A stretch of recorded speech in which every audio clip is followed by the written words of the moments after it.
Hey guys, welcome back to my channel. मैं हूं गुंजन तरियाल। आज की वीडियो स्पेशली डॉक्यूमेंट्स को लेके है कि जो यूथ मोबिलिटी वीज़ा का जो पूरा प्रोसेस होता है उसमें किस किस डॉक्यूमेंट की ज़रूरत पड़ती है फ्रॉम स्टेज 1 बैलेट में एंटर करने से लेकर लास्ट का जो स्टेज होता है घर पे आपका पासपोर्ट वापस आता है। तो पूरा स्टेज वाइज मैंने आज इस वीडियो को बनाया है and you can take your notes, but still अगर आपके कोई डाउट्स होते हैं, कोई क्वेश्चंस होते हैं तो you can book a consultation call with me and consultation call का लिंक भी मैंने डिस्क्रिप्शन प्रोवाइड किया है, you can check it out. And if you want to ask any question you can book a call. तो इसकी जो stage 1 होती है वो होती है बैलेट में एंटर करना। बैलेट में एंटर करने के लिए आपको खास कोई डॉक्यूमेंट की जरूरत नहीं पड़ती है, आपको कोई स्टेटमेंट नहीं क्रिएट करनी, कोई पीसीसी नहीं निकलवानी।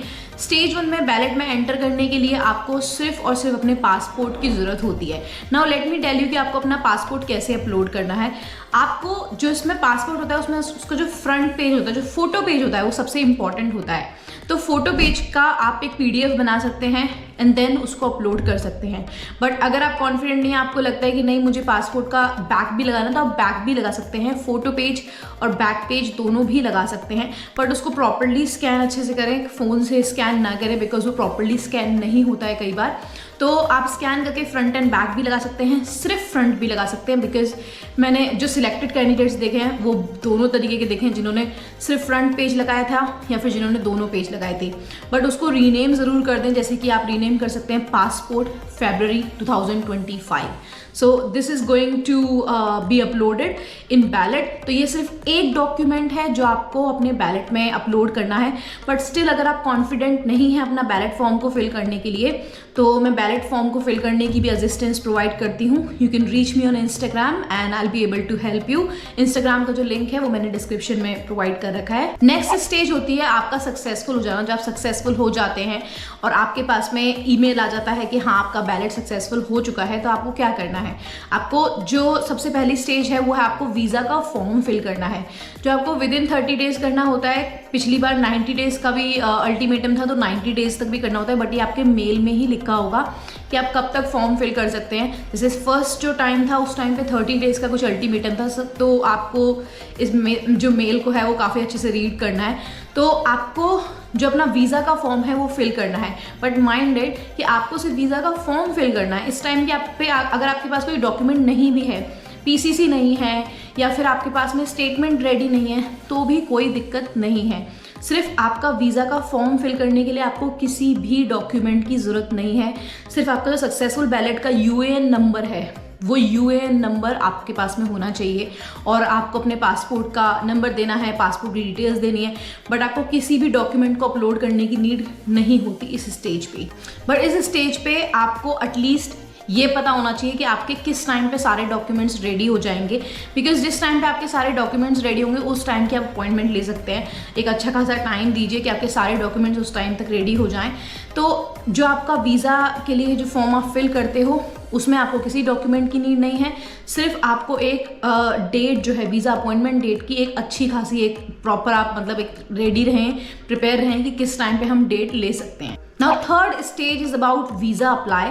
जब आप वीज़ा के लिए अप्लाई करते हैं, यानी जो आपने वीज़ा का फॉर्म फिल किया था उस टाइम पे आपने जो डेट ली थी, तो उस डेट को आपका वीज़ा अप्लाई होगा वीएफएस के सेंटर में। वहाँ पे जाके आपको कुछ डॉक्यूमेंट्स सबमिट करने होंगे, और अगर आपको लगता है कि आप पूरा प्रोसेस हैंडल नहीं कर पाएंगे या फिर थोड़ी सी आपको प्रॉब्लम होगी, तो मैं पूरे प्रोसेस के लेके भी असिस्टेंस प्रोवाइड करती हूँ, जिसमें प्रॉपर स्टार्टिंग से लेकर एंड तक आपके यूके पहुँचने तक की पूरी असिस्टेंस मैं आपको देती हूँ।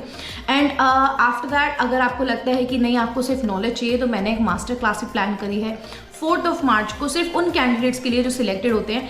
तो अभी आप जब तक बैलेट में एंटर कर रहे हैं तो आपको उस मास्टर क्लास को बुक करने की नीड नहीं है।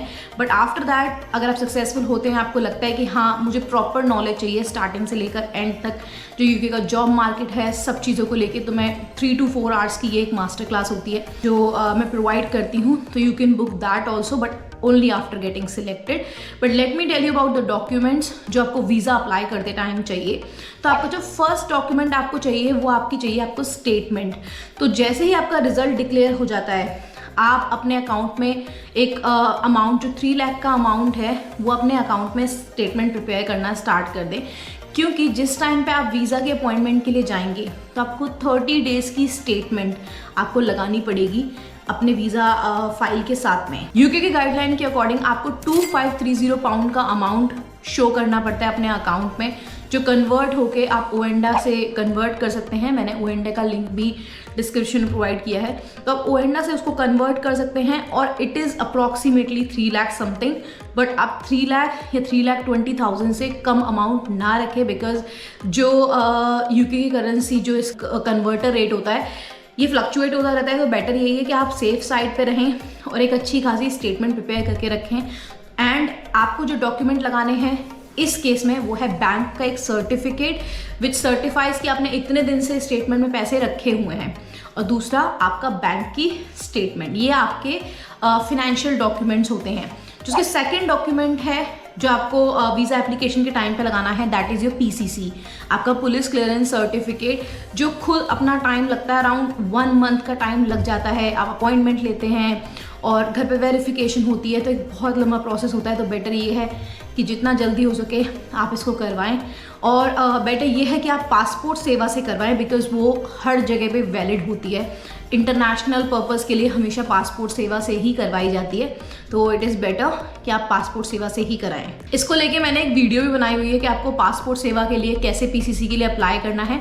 Do watch that out and मैं उसका लिंक भी डिस्क्रिप्शन में प्रोवाइड कर दूंगी। नेक्स्ट डॉक्यूमेंट्स हैं आपके एजुकेशनल डॉक्यूमेंट्स। एजुकेशन में आपके पास में एक लेवल 6 की एजुकेशन होनी चाहिए, जिसमें आपका ग्रेजुएशन बेस्ट होता है। ऑब्वियसली आप एक ग्रेजुएट हो तो आप उसकी डिग्री निकाल सकते हैं, अपनी यूनिवर्सिटी से कह के उसकी ट्रांसक्रिप्ट निकाल सकते हैं, क्योंकि आपको एटलीस्ट 2 डॉक्यूमेंट प्रोवाइड करने की नीड होती है। तो degree and transcript are the best educational documents that you could provide. तो आप एजुकेशन में अपना ग्रेजुएशन के डॉक्यूमेंट्स दे सकते हैं। बट अगर आपके पास में डिप्लोमा है तो 1 ईयर का डिप्लोमा वर्क नहीं करेगा। आपके पास में प्रॉपर 3 ईयर का डिप्लोमा होना चाहिए आफ्टर 12th, जिसमें आप प्रॉपरली 3 साल की जो ट्रांसक्रिप्ट होती है, कंसोलिडेटेड जो मार्कशीट होती है, वो प्रोवाइड कर सकें। तो कंसोलिडेटेड जो मार्कशीट होती है that works as a transcript. तो उस केस में आपकी जो फाइनल डिग्री और आपका ट्रांसक्रिप्ट यानी कंसोलिडेटेड मार्कशीट, ये आपके डॉक्यूमेंट्स की तरह वर्क करते हैं। तो सिमिलर टू फाइनेंशियल डॉक्यूमेंट, आपको एजुकेशनल डॉक्यूमेंट में भी 2 डॉक्यूमेंट प्रोवाइड करने होते हैं। 4th डॉक्यूमेंट आपको चाहिए होता है टीबी सर्टिफिकेट। टीबी सर्टिफिकेट, क्योंकि आप जब भी यूके के किसी भी वीज़ा के लिए अप्लाई करेंगे तो आपको हमेशा टीबी का एक टेस्ट करवाना होता है, जो यूके के ही रिकॉग्नाइज्ड जो मेडिकल सेंटर्स होते हैं आप वहीं से करा सकते हैं, और इसका लिंक मैं डिस्क्रिप्शन प्रोवाइड कर दूंगी। प्रॉपरली सिटी वाइज आप कोई भी आप कहीं से भी करा सकते हो, ऐसा नहीं कि आप दिल्ली से हो तो आप सिर्फ दिल्ली से ही कराना है, आप चंडीगढ़ से भी करा सकते हो, कहीं से भी करा सकते हो। It should be just recognised by UKVI।